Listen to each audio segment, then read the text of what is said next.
भगवंत मान जी तो एक डमी चीफ मिनिस्टर, हम उनको चीफ मिनिस्टर ही नहीं मानते because he is a dummy chief minister, he is controlled from Delhi. किला दस्तपस्त हो गया तो बाकी ਇਹਨਾਂ ਦਾ ਕੀ ਰਹਿ ਗਿਆ। ਨਹੀਂ ਕਹਿੰਦੇ ਸੀ, ਕਹਿੰਦੇ ਰਾਜਸਥਾਨ ਹੈ ਸਾਡੀ ਆਮ ਆਦਮੀ ਪਾਰਟੀ ਰਾਜਸਥਾਨ ਰਾਜਧਾਨੀ ਜਮਰੌਦ ਦਾ ਕਿਲਾ ਕਹਿੰਦੇ ਸੀ, ਉਹ ਕੱਲ ਦਾ ਫਤਿਹ ਹੋ ਗਿਆ, ਕੰਮ ਨਿਬੜ ਗਿਆ। ਉਹ ਸਿਮਰਨਜੀਤ ਮਾਨ ਜਾਣੇ ਤੇ ਪਾਰਲੀਮੈਂਟ ਵਾਲੇ ਜਾਣਨ, ਆਪਾਂ ਇਹਨਾਂ ਦੀ ਗੱਲ ਕਰੀਏ क्योंकि ਅੱਜ बजट स्पीच आपने आप देखी है। फिर इन्होंने अगड़ा धोखा किया किसानों के साथ, ये बात कही कि किसानों ऑयल सीड्स पर और पल्सेस पर हम सभी किसानों को एमएसपी देंगे। गवर्नमेंट ऑफ इंडिया की जो प्राइस है दालों पर और ऑयल सीड्स पर हर चीज हम खरीदेंगे। अब क्या दिया, हम अकेली मूंग खरीदेंगे। जीएसटी का कॉम्पनसेशन स्टेट का रुक रहा है, वो इनके बजट में है। 15,000 करोड़ रुपए का नुकसान हुआ। झूठ दी पांडे ने मोढ़िया ते रखी ये पार्टी ने, झूठ बोलने के बड़े आदी ने ना कहता ये तुम छड्ड लो, इन्होंने कहता सुझाव मनिया, कहता नहीं मनिया, बट किसी वर्ग वास्ते कुछ नहीं। ਪ੍ਰਤਾਪ ਸਿੰਘ ਬਾਜਵਾ ਵੀ ਜਿਹੜੇ ਨੇ ਬਾਹਰ ਨਿਕਲੇ ਨੇ। ਬਜਟ ਦੇ ਉੱਪਰ ਚਰਚਾ ਕਰਾਂਗੇ ਕਿ ਬਜਟ ਕਿਸ ਤਰੀਕੇ ਦਾ ਲੱਗਿਆ, ਕਿਉਂਕਿ ਲੋਕਾਂ ਦੀ ਗੱਲ ਕੀਤੀ ਗਈ ਸੀ ਕਿ ਲੋਕਾਂ ਦੇ ਹਿੱਤ ਦੀ ਗੱਲ ਜਿਹੜੀ ਹੈ ਉਹ ਕੀਤੀ ਗਈ ਸੀ। ਪ੍ਰਤਾਪ ਸਿੰਘ ਬਾਜਵਾ ਮੇਰੇ ਨਾਲ ਮੌਜੂਦ ਨੇ। सबसे पहले तो मैं एक बात आपको क्लियर करना चाहता हूँ, जैसी इनकी गवर्नमेंट है, जैसी इनकी परफॉर्मेंस है, 3 महीने में इतनी जल्दी लोगों की निगाहों में गवर्नमेंट गिरती नहीं देखी। कल जो हुआ है वही इनका तौर तरीका। आप देखिए सबसे पहले कि जितनी इनकी गारंटीज केजरीवाल साहब ने दी थी कि भगवंत मान जी तो एक डमी चीफ मिनिस्टर, हम उनको चीफ मिनिस्टर ही नहीं मानते because he is a dummy chief minister, he is controlled from Delhi. और केजरीवाल साहब ने जो बात कही, एक बात का जिक्र भी आज हमारे फाइनेंस मिनिस्टर चीमा साहब ने नहीं किया। एक बात कही कि 300 यूनिट बिजली का हम देंगे। ये बात ये इलेक्शन से पहले भी कहते थे। इलेक्शन जब जीत गए, एकदम इनके नए मिनिस्टर जो बने थे इनके बिजली के, उन्होंने स्टेटमेंट बदल ली कि नहीं जी अब 300 यूनिट हम उसी को देंगे जिसका घर में 2 किलोवाट तक का कनेक्शन होगा। 15 दिन और गुजर गए, फिर आगे 1 किलोवाट पर। आज भी देखो खुली कविता बोले, ना तो इन्होंने ये बताया कि किस बेनिफिशियरी कौन होगा, हमारी शर्तें क्या होगी, ना ये बताया कि ये टोटल पैसे कितने लगेंगे और हमने पैसे कहाँ से पैसे निकाल कर रखे हुए हैं। क्योंकि आप अक्सर देखें सड़कों के लिए, इंफ्रास्ट्रक्चर के लिए, हॉस्पिटल, सारा कुछ मेंशन है, इतने पैसे इस काम के लिए, इतने पैसे इसके। सबसे बड़ी बात, हमारी बहनें और माओं से धोखा। 1,000 वाला कहीं उनको जो इन्होंने पेंशन देनी थी, कोई कहीं नाम ही नहीं। फिर इन्होंने अगड़ा धोखा किया किसानों के साथ।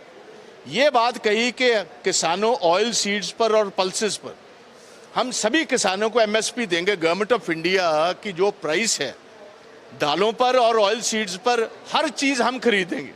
अब क्या दिया, हम अकेली मूंग खरीदेंगे और मूंग का रेट है 7500 रुपये फी क्विंटल, और मंडियों में आज मूंग बिक रही है 5,000 रुपया क्विंटल। तो इनका तो कोई ऐसे। अच्छा, फिर इसमें आप देखिए सबसे बड़ी बात, जो जीएसटी का कॉम्पनसेशन स्टेट का रुक रहा है, वो इनके बजट में है। 15,000 करोड़ रुपए का नुकसान हो रहा है। ये आप एक्साइज की बात कर लीजिए या माइनिंग की बात कर लीजिए, कि जितने भी इन्होंने बताया हुआ है जीएसटी से हम पैसे निकालेंगे, वो टोटल सम 7,000 करोड़। 15,000 करोड़ तक अकेला जीएसटी का लॉस हो रहा है। तो ये कह रहे हैं कि वो पुरानी सरकारों की वजह से हुआ। उन्होंने आप पैसे कॉम्पनसेशन तो 5 साल इनको कौन समझाए, पहली दफा गलती से आ गए हैं ये। और इसीलिए मैं बता रहा हूँ 5 साल गवर्नमेंट ऑफ इंडिया ने सारी स्टेट गवर्नमेंट्स को कॉम्पनसेशन देना था, और 5वां साल अब बंद हो रहा है। सारी स्टेट्स में बंद हो रहा है, अकेले पंजाब में नहीं हो रहा। तो दैट्स वाई ये जो कुछ इनके पास कुछ भी नहीं, ना दिखाने को शेर पुराने घसे पिटे बोल दिए, ना मेरा ख्याल इनको खुद ही समझती कि हम बोल क्या रहे हैं। तो क्या लगता है सर, अब कल लगता क्या, जैसे ये आगे फ्लॉप है ऐसे ही फ्लॉप होंगे। अब होगी हिंदी वाला पंजाबी में बात कर। हाँ जी,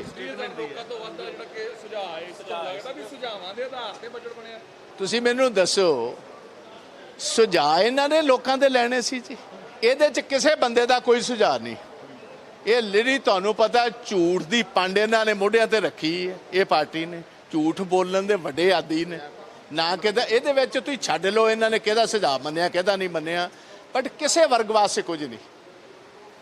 ਇਹਨਾਂ ਨੇ ਇਹ ਗੱਲ ਕਹੀ ਸੀ ਹਰ ਮੁਹੱਲੇ ਦੇ ਵਿੱਚ ਪੰਜਾਬ ਦੇ ਅਸੀਂ ਕਲੀਨਿਕ ਖੋਲਾਂਗੇ। 12,500 ਪਿੰਡ ਹੈ ਪੰਜਾਬ ਦਾ ਤੇ ਤਕਰੀਬਨ 500-600 ਸ਼ਹਿਰਾਂ ਦੇ ਵਿੱਚ ਵਾਰਡਸ ਨੇ। ਜਿਸ ਤਰ੍ਹਾਂ ਤੁਸੀਂ ਵੱਡੀਆਂ ਕਾਰਪੋਰੇਸ਼ਨਾਂ 'ਚ ਕਾਰਪੋਰੇਸ਼ਨ ਦਾ ਵਾਰਡ ਕਹਿੰਦੇ ਹੋ, ਸ਼ਹਿਰਾਂ ਵਿੱਚ ਛੋਟਿਆਂ ਵਿੱਚ ਵਾਰਡਸ ਹਨ। ਤਾਂ ਤਕਰੀਬਨ ਇਹ ਕੋਈ 15 ਤੋਂ 16 ਹਜ਼ਾਰ ਮੁਹੱਲਾ ਕਲੀਨਿਕ ਬਣਨੀ ਸੀ। 15-16 ਦੀ ਜਗ੍ਹਾ ਤੇ 117 ਦਿੱਤੀ। ਤੇ ਸ਼ਹਿਰ ਪਿੰਡਾਂ ਦੇ ਵਿੱਚ ਸ਼ਹਿਰਾਂ ਵਿੱਚ ਤੇ ਆਲਰੇਡੀ ਡਿਸਪੈਂਸਰੀਆਂ ਹੈ ਨੇ, ਛੋਟੇ ਛੋਟੇ ਹਸਪੀਟਲਸ ਹੈ ਨੇ। ਕਿਹੜੀ ਨਵੀਂ ਚੀਜ਼ ਆ? ਮੁਹੱਲਾ ਕਲੀਨਿਕ ਕੀ ਹੁੰਦੀ ਮੈਨੂੰ ਸਮਝਾਓ। ਇਹ ਤਾਂ ਟਿੰਚਰ ਛੋਟੀ ਮੋਟੀ ਸੱਟ 'ਚ ਕਿਸੇ ਨੂੰ ਵੱਜ ਗਈ ਕੋਈ ਪੱਟੀ ਕਰਨ ਵਾਸਤੇ ਹੁੰਦੀ ਸੀ। ਉਹ ਇਹ ਤਾਂ they have nothing at all. ਮੈਨੂੰ ਜੀ ਉਹ ਤੁਸੀਂ ਉਹ ਗੱਲ ਸੁਣੋ, ਉਹ ਸਿਮਰਨਜੀਤ ਮਾਨ ਜਾਣੇ ਤੇ ਪਾਰਲੀਮੈਂਟ ਵਾਲੇ ਜਾਣਨ। ਆਪਾਂ ਇਹਨਾਂ ਦੀ ਗੱਲ ਕਰੀਏ क्योंकि आज बजट स्पीच आपने आप देखी है, मेरी आप सुने। आज आप बजट पर बात कीजिए। 1000 ਰੁਪਏ ਦੀ ਗੱਲ ਕੀਤੀ ਜਾਂਦੀ ਸੀ, ਕਹਿੰਦੇ ਕਿ ਮਹਿਲਾਵਾਂ ਨੂੰ 1000 ਰੁਪਏ ਦਿੱਤੇ ਜਾਣਗੇ। ਸਰਕਾਰ ਦੇ ਵਿੱਚ ਪ੍ਰਚਾਰ ਵੀ ਹੋਇਆ, ਲੇਕਿਨ ਇੱਕ ਵਾਰ ਵੀ ਜ਼ਿਕਰ ਜਿਹੜਾ ਇਸ ਪੂਰੇ ਬਜਟ ਤੁਸੀਂ ਵੇਖੋ ਸਾਰੇ ਬਜਟ ਦੇ ਵਿੱਚ ਕਿਸੇ ਵੀ ਗਾਰੰਟੀ, ਜਿੰਨੀਆਂ ਕੇਜਰੀਵਾਲ ਸਾਹਿਬ ਦੀਆਂ ਗਾਰੰਟੀਜ਼ ਨੇ, ਇੱਕ ਗਾਰੰਟੀ ਦੇ ਜ਼ਿਕਰ ਤੱਕ ਵੀ ਨਹੀਂ ਕੀਤੀ। ਤਾਰੀਫ ਜ਼ਰੂਰ ਹੋਈ ਹੈ ਦਿੱਲੀ ਦੀ ਉਸ ਸਰਕਾਰ ਦੀ। ਨਹੀਂ ਵੇਖੋ, ਤਾਰੀਫ ਤੇ ਤੁਹਾਨੂੰ ਅੱਗੇ ਹੀ ਦੱਸਿਆ ਜੀ। ਇਹ ਤੇ ਬੰਧੂ ਮਜ਼ਦੂਰ ਨੇ, ਦੇਖੋ ਚੀਫ ਮਿਨਿਸਟਰ ਥੋੜਾ ਤੇ ਬੰਧੂ ਮਜ਼ਦੂਰ ਹੈ। ਇਹਨੂੰ ਰਨ ਵੇਖੋ, ਅੱਜ ਸਿਸੋਦੀਆ ਸਾਹਿਬ ਲਿਆ ਕੇ ਬਿਠਾਏ ਸੀ, ਉਹਨੂੰ ਖੁਸ਼ ਕਰਨ ਦੀ ਕੋਸ਼ਿਸ਼ ਸੀ ਸਿਸੋਦੀਆ ਨੂੰ ਦੱਸਣ ਵਾਸਤੇ ਕਿ ਵੇਖੋ ਤੁਹਾਡਾ ਪਾਠ ਪੜਾਇਆ ਸੀ, ਕਿਹੋ ਜਿਹੇ ਗੀਤ ਗਾਉਂਦੇ ਫਿਰਨੇ ਦਿੱਲੀ ਦੇ। ਪੰਜਾਬ ਦਾ ਤਾਂ ਜ਼ਿਕਰ ਹੀ ਨਹੀਂ ਕਰਦੇ। ਪੰਜਾਬ ਨੂੰ ਤੇ ਇਹਨਾਂ ਨੇ ਠੇਕੇ ਤੇ ਕੇਜਰੀਵਾਲ ਸਾਹਿਬ ਨੂੰ ਤੇ ਸਿਸੋਦੀਆ ਜੀ ਨੂੰ ਦੇ ਦਿੱਤਾ। ਉਹਦਾ ਰਿਜ਼ਲਟ ਵੇਖ ਲਿਆ 3 ਮਹੀਨਿਆਂ ਦੇ ਵਿੱਚ। 3 ਮਹੀਨਿਆਂ ਦੇ ਵਿੱਚ ਆਪ ਪਾਰਟੀ ਆਪਣੀ ਸੀਟ ਹਾਰ ਜੇ, ਇਹਨਾਂ ਦੇ ਸਾਰੇ ਮਿਨਿਸਟਰ ਆ ਜਾਣ। ਚੀਫ ਮਿਨਿਸਟਰ ਪਤਾ ਨਹੀਂ ਸੁੱਕਾ ਕਿਸ ਤਰ੍ਹਾਂ ਨਿਕਲ ਕੇ ਆ ਗਿਆ ਉੱਥੇ। ਸਾਰਾ ਤਸਤਪਸਤ ਹੋ ਗਿਆ। ਜੇ ਸੰਗਰੂਰ ਦਾ ਕਿਲਾ ਤਸਤਪਸਤ ਹੋ ਗਿਆ ਤਾਂ ਬਾਕੀ ਇਹਨਾਂ ਦਾ ਕੀ ਰਹਿ ਗਿਆ? ਨਹੀਂ ਕਹਿੰਦੇ ਸੀ, ਕਹਿੰਦੇ ਰਾਜਸਥਾਨ ਸਾਡੀ ਆਮ ਆਦਮੀ ਪਾਰਟੀ ਰਾਜਸਥਾਨੀ ਰਾਜਧਾਨੀ ਜਮਰੌਦ ਦਾ ਕਿਲਾ ਕਹਿੰਦੇ ਸੀ। ਉਹ ਕੱਲ ਦਾ ਫਤਿਹ ਹੋ ਗਿਆ, ਕੰਮ ਨਿਬੜ ਗਿਆ। ਮੈਂ ਤੁਹਾਨੂੰ ਲੱਗਦਾ ਵੀ ਇਸ ਬਜਟ ਦੇ ਵਿੱਚ ਕੋਈ ਇਹੋ ਜਿਹੇ ਪ੍ਰਬੰਧ ਹੈਗੇ ਨੇ ਜਿਹੜੇ ਕਰਜ਼ਾ ਪੰਜਾਬ ਨੂੰ ਲਾਉਣ ਦੇ ਵਿੱਚ? ਮੈਂ ਕਹਿੰਦਾ ਤੁਹਾਨੂੰ ਮੈਂ ਦੱਸ ਰਿਹਾ ਕਿ 15,000 ਕਰੋੜ ਰੁਪਈਆ ਤੇ ਕੱਲਾ ਜੀਐਸਟੀ ਦੀ ਕੰਪਨਸੇਸ਼ਨ ਰੁਕ ਰਹੀ ਹੈ। ਤੇ ਜਿਹੜੇ ਟੋਟਲ ਪੈਸੇ ਇਹਨਾਂ ਤੁਹਾਨੂੰ ਦੱਸੇ ਨੇ ਅਸੀਂ ਐਕਸਾਈਜ਼ ਤੋਂ, ਜੀਐਸਟੀ ਦੀ ਕਲੈਕਸ਼ਨਸ ਤੋਂ, ਰੇਟ ਚੋਂ ਇਕੱਠੇ ਕਰ ਰਹੇ ਹਾਂ 7,000 ਕਰੋੜ। 8,000 ਕਰੋੜ ਤਾਂ ਪਿਛਲਾ ਘਾਟਾ ਹੀ ਨਹੀਂ ਪੂਰਾ ਹੋ ਸਕਦਾ। ਤੇ ਮੈਨੂੰ ਦੱਸੋ ਕੀ ਇਹਦੇ ਚੋਂ ਪੂਰਾ ਕਰਨਗੇ ਜੀ? ਇਟ ਕੰਪਲੀਟਲੀ ਮੈਂ ਸਮਝਦਾ ਕਿ ਫੇਲਡ ਬਜਟ ਹੈ। They have nothing to show. ਲਾਰੇ ਲਾ ਕੇ ਆ ਗਏ ਨੇ, ਹੁਣ ਪਤਾ ਨਹੀਂ ਡਿਲੀਵਰ ਕਿਸ ਤਰ੍ਹਾਂ ਕਰਨਾ ਜੀ। They have nothing. ਬਿਲਕੁਲ ਪ੍ਰਤਾਪ ਸਿੰਘ ਬਾਜਵਾ ਕਹਿ ਰਹੇ ਨੇ ਲੋਕਾਂ ਨੂੰ ਲਾਰਾ ਲਾ ਦਿੱਤਾ ਹੈ ਔਰ ਇਨਕੰਪਲੀਟ ਜਿਹੜਾ ਇਹ ਬਜਟ ਹੈ ਉਹ ਬਿਲਕੁਲ ਵੀ ਜਿਹੜਾ ਲੋਕਾਂ ਦਾ ਨਹੀਂ ਹੈ, ਬਲਕਿ ਆਪਣੇ ਇੱਕ ਫਰਮਾਨ ਬਣਾ ਕੇ ਜਿਹੜਾ ਲੋਕਾਂ ਦੇ ਅੱਗੇ ਪੇਸ਼ ਕੀਤਾ ਗਿਆ। ਕੈਮਰਾਮੈਨ ਬਿਨੀ ਦੇ ਨਾਲ ਦਮਬਰ ਸਿੰਘ, ਔਨ 에ਅਰ, ਚੰਡੀਗੜ੍ਹ।